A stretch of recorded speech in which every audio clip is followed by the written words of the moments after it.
So finally it's time to look at first evil army here in this series. I am Mats and this is the Critical Focus channel, Tabletop Scania. Before we get going with Barad, make sure as always to like the video, hit that bell button, leave a comment and subscribe as well, right? So we are gonna look at the first evil army in the series, and it's gonna be Barad. So, setting the scene. To the east of the realm of Gondor lies a land of perpetual darkness, known as Mordor.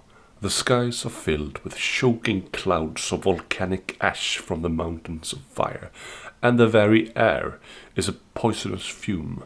It's a barren and harsh land where only the strongest can hope to survive. It is within this blighted realm that Dark Lord Sauron rose to power during the Second Age of Middle-earth. Right. Super cool. The armor composition here includes obviously the Dark Lord Sauron, the Witch King of Angmar, the Ring Wraiths, Shelob, Orc Captains, Orc Shamans, Orc Taskmasters, Orc Drummers, Black Númenórean Marshals, Mordor Troll Chieftains. So that's quite a few heroes. And then we have the regular troops, Orc Warriors, Trackers, Warg Riders, Black Númenóreans, Morgul Knights, Mordor Trolls, Mordor Siege Bows, and Mordor War Catapults. The armor bonus reads as follows. The power of the ring could not be undone. Sauron's warband size is increased to 24. Additionally, a force that consists solely of models from the Barad army list will never be considered broken if Sauron has 3 or more wounds remaining. Should he have 2 or fewer wounds remaining though, the army will break as normal. Should Sauron be slain, the army will immediately count as being broken. So, starting very strong here, we're not building up to some climax here, we're just starting straight up with the most important model, the Dark Lord Sauron. Sits at a staggering 400 points, his spirit counts as being a mortal model. He's a monster, an infantry and a hero of legend, but as I said, he can take 24 models in his warband, as long as you only have Barad models. His move of 6, a fight of 9, so he is tied there with Elendil, for example. Strength of 8, defense of 10, 4 attacks, 5 wounds, and 7 courage. He has a might of 3, a will of 6, but that has a special rule, and his fate is also very special, which I will explain very shortly. His wargear consists of heavy armor, mace, and obviously the One Ring. And the special rule for the One Ring when it comes to Sauron is his passive rule here. He does not follow the normal rules for the One Ring. Instead, whilst he wields the One Ring, whenever Sauron loses his last wound or would be removed as a casualty, you roll a d6 on a 2+. The power of the ring sustains him, and he has a single wound restored. During the fight phase, Sauron will make this roll for each wound suffered that would cause him to be removed as a casualty. Sauron may use might to influence this roll. So, yes, 3 might as well. So, I mean, he's really hard to knock out. He can do Heroic, Channeling, Strike, Strength, and Challenge. He has the special rules Ancient Evil, Resistant to Magic, and Terror. And if he is in your force, he must be your leader. Kind of no-brainer, really. And he has the passive rule, the Lord of the Rings.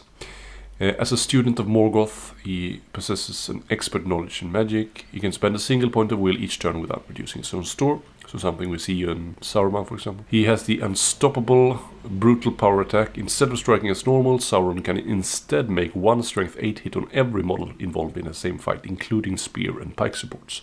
He also has the Flames of Evil brutal power attack. He makes a single strike against a single infantry or cavalry model engaged in the fight.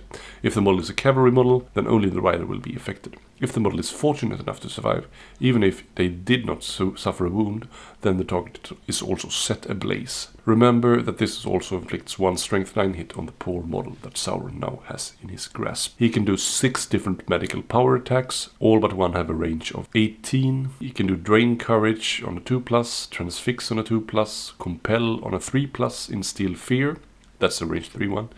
On a 3+, Chill Soul on a 4+, and Sap Will on a 4+. So, just an awesome model, obviously, and will take up the brunt of your points in any force. Next up, we have the Witch King of Angmar. He is a bit special here, because he is somewhere in the lines of 70 to 150 points, and I'm going to explain why in a minute. He is a hero of valor, so 15 models in his warband. He has a fight of 5, strength of 4, a defense of 8, but only 1 attack and only 1 wound, 6 courage. So here's the thing. You can buy how much might, how much will, and how much fate you are gonna have on them. They start with 0 might, they start with 10 will, and 0 fate. And then you can buy up to 3 might, up to 3 fate, and up to 20 will. So if you buy it all the way up, the model will cost 150 points. The war gear consists of heavy armor and a sword. You can do resolve, channeling, strike, and challenge. And there's a lot of options for the Witch King. You can take an armored fell beast, you can take a regular fell beast, a crown of Morgul, armored horse, a regular horse, Morgul blade, and a 2-handed flail. If you take the armored fell beast, it's 70, the regular 50, crown of Morgul 25, armored horse 15, regular horse 10, Morgul blade 10, and the 2-handed flail for 5. And the armored fell beast will have a defense of 7 rather than 6. If the Witch King has the crown of Morgul, his attack value is increased to 3. Additionally, whilst wearing the crown of Morgul, the Witch King of Angmar can choose to reroll 1 dice when making casting or resist tests. And with the Morgul blade, once per game, this model's controlling player may declare that they are using the Morgul blade during the fight phase before rolling to wound. If a model is using a Morgul blade, they must direct all of their strikes against a single target. An enemy that suffers a wound from the Morgul blade is automatically slain, regardless of the number of wounds on their profile. Heroes may use fate to avoid these wounds, but if even a single wound is not saved, they are slain. If the model using the Morgul blade is mounted, they must use the rider's attack and strength, if using the Morgul blade. He has the special rules Harbinger of Evil, and he causes terror, and Will of Evil. So when buying the Witch King for your force, you decide how many points of might, will, fate to give him, up to a maximum shown in his profile. At its weakest, the Witch King starts the game with no might, no fate, and 10 will point, and costs 70 point. Each extra point of might, will, or fate costs an extra 5 per increase. So, for example, then a Witch King with 3 might, 3 fate, and 20 will cost 150 before any upgrades. With all the upgrades, you can take up to, let's say we take an armored fell beast, so that will be 220. If we have the crown of Morgul, then 245. And then maybe the Morgul blade as well, 255, and the 2-handed flail, 260, right? So, I mean, it can go up to quite a few points here. Next up, we have the regular ring wraiths, and they are anywhere between 55 and 110. And they work similarly, you just can't raise as high. They start with 0 might, 0 fate, and 7 will, and they can take the will up to 14, and the might and fate up to 2. Otherwise, their profile is kind of similar. They can only do the Martian channeling heroic actions, though. They can take armored fell beasts and horses and regular fell beasts. No other options. They have heavy armor and swords. Yes, so that's basically it for them. Then we can take Shelob for 90 points, and she can't be upgraded, obviously. Spider, mortal monster, infantry, hero model. And it's an independent hero, so no... She can't have a warband, basically. She has a might of 0, a will of 6, and a fate of 0. 6 wounds, though. But only 4 courage, defense 7 though, strength of 7, and a fight of 7, so quite deadly.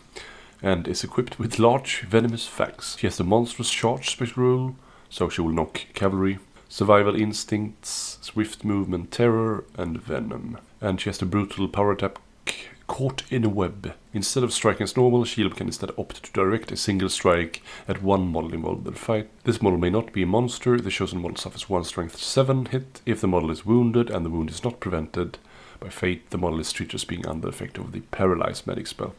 And she has a lone hunter's passive. Shelob may never be taken as part of another model's warband. Orc captains, they are 40 points. Base, 2 might, 1 will, 1 fate, 4 fights, strength 4, defense 5, 2 attacks, 2 wounds, 3 courage only. They can be upgraded with a warg, an orc bow, and a shield, so potentially 6 defense at best, equipped with armor and sword or pick. Then we have shamans for 50 points, minor heroes, 131 for heroics, 3 fight, 3 strength, 5 defense, 2 wounds, 1 attack, and 3 courage, equipped with heavy armor, dagger, and spear, and can do the heroic channeling, very unsurprisingly, and they can also be taken on a warg. I'm not sure if there's any such models, but that's your problem, I guess. They have the magical powers Fury and Transfix. Then we have Taskmasters, which, I mean, Easterlings, not Easterlings, Serpent Horde have similar, and I think they have the same rule as well. Yeah. So 1 might, 1 will, 1 fate, 4 fight, strength 4, defense 5, 2 attacks, 2 will, 3 courage. Heroes of Fortitude, equipped with the armor, mace, and whip. And they can do the heroic march action. Very fittingly, each time a friendly hero model within 6 from the same arm list, including the Taskmaster, attempts a heroic move, heroic march, or heroic shoot, you roll a d6 and a 4+, they may declare the heroic action without expending might. Then we have the Orc Drummers, which are actually independent heroes for 30 points. Can't be upgraded though. 4 fights, 4 strength, defense 5, 1 wound, 1 attack. 001 for heroics, equipped with armor, dagger, and a war drum. Really cool model. I really like the aesthetic of this model. Then we have Black Numenorian Marshals for 65 points. Heroes of Fortitude, 2-1-1 for heroics, 5 fight, 4 strength, defense 7, 2 attacks, 2 wounds. Heavy armor, sword and shield, heroic march, heroic action. Can be upgraded with an armor horse, lances, and 2-handed weapons, and causes terror. They're also really beautiful models. Then we have Troll Chieftains for 140 points, so quite expensive. Those are Heroes of Fortitude, 2-1-1 for heroics, 7 fight, 7 strength, defense 8, 3 attacks, 3 wounds, 4 courage, heavy armor and sword included. And they can do the strike and strength heroic actions, and they causes terror, and they throw stones on the 5+ only, but if they hit, they are quite deadly. They have a range of 12 with a strength of 8, which my poor Easterling suffered last time around. They have Orc Warriors for 5 points each, so pretty cheap infantry here. 3 fight, 3 strength, 4 defense, 1 attack, 1 wound, 2 courage, so not all that great stats. Shouldn't be for 5 points. Armor and sword included. Can upgrade them with banners, bows, shields, spears, and 2-handed weapons. Then we have Trackers, pretty cool models. Look more like Moria goblins, I guess. 5 points each. They can be taken on Warg for 7 points. They have dagger and orc bows on the war gear, or 4+ on the bow. Then we have Warg Riders for 11 points each.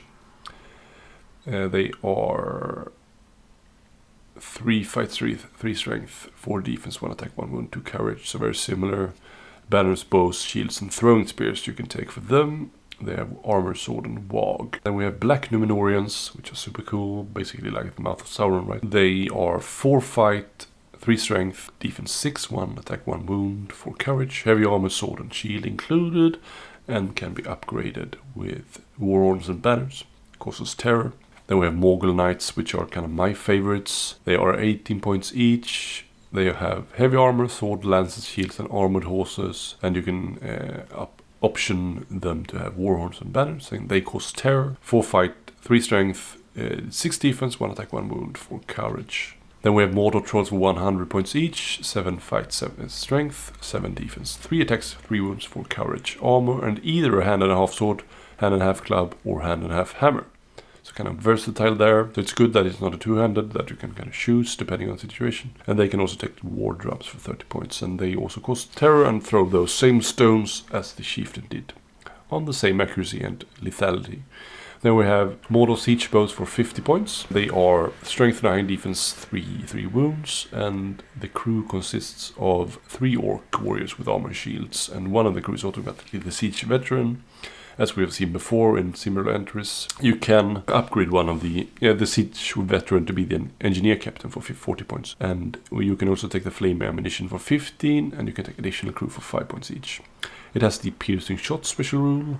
If it hits a battlefield target, the target will suffer a strength 9 hit, and if the target has a strength of 5 or lower, will be knocked prone and flung d6 directly away. Any model the target passes over will also be knocked prone and suffer 1 strength 6 hit. If the target comes into contact with a piece of impassable terrain or a model that is strength 6 or higher, it will immediately stop and be knocked prone. Both the target and the obstacle or model will suffer 1 strength 6 hit. And it has the accurate special rule as well. A siege bow will only scatter 3 rather than 6. Then we have Mordor War Catapults for 160 points.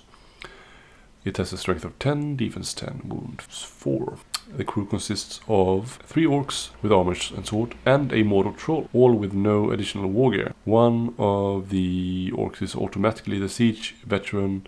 All orc crew members have the orc, Mordor, infantry, and warrior keywords. The Mordor Troll has the Troll, Mordor Monster, infantry, and warrior keywords. And you can upgrade one of the orcs to be the engineer captain. You can take the flame ammunition. You can buy severed heads for 5 points and additional crew for 5 points each. It has the indirect special rule. A catapult always fires using the rules for volley fire with range of 12 to 96 inches. The area effect rule means that if a catapult scores a hit against a battlefield target, all models within 2 of the target suffers 1 strength 5 hit. And it has the wall breaker special rule. When a catapult rolls to wound against a siege target, the controlling player may roll 2 dice and pick the highest. So that's it for the Barad entry. When I go over the Angmar lists and the Mordor lists, several of these entries will appear again, and it will then reference back to this list.